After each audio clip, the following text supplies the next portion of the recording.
Bilali Muhammad. One of the many Muslim slaves taken to America was Bilali Muhammad. He was from the Fulbe tribe, and was born around 1770 in the city of Timbo, in what is now Guinea. He came from a well-educated family, and received a high level of education himself in Africa, before being captured as a slave sometime in the late 1700s. He was fluent in the Fula language along with Arabic, and had knowledge of high-level Islamic studies, including Hadith, Shari'ah, and Tafsir. How he was captured is unknown, but he was originally taken to an island plantation in the Caribbean, and by 1802, he arrived at Sapelo Island, off the coast of Georgia in the southern United States.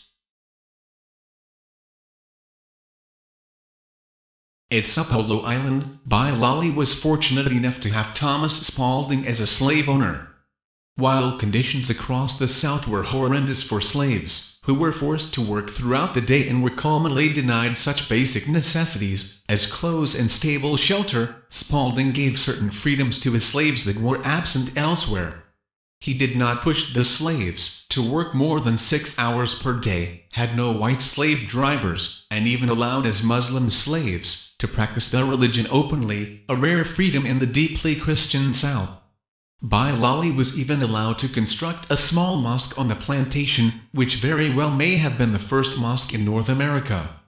Because of Bilali's relatively high level of education, he rose to the top of the slave community, and was relied upon by his owner to take care of much of the administration of the plantation and its few hundred slaves. Perhaps the most remarkable account of Bilali Muhammad's leadership and trustworthiness occurred during the War of 1812 between the United States and the United Kingdom. Spalding reportedly left the plantation with his family, fearing a British attack, and put Bilali in charge of the plantation's defense. He even gave Bilali 80 muskets to defend the island with, which were distributed among the plantation's Muslim population. Bilali kept true to his word, and managed the plantation while his owner was gone, and turned it back over to Spalding after the war.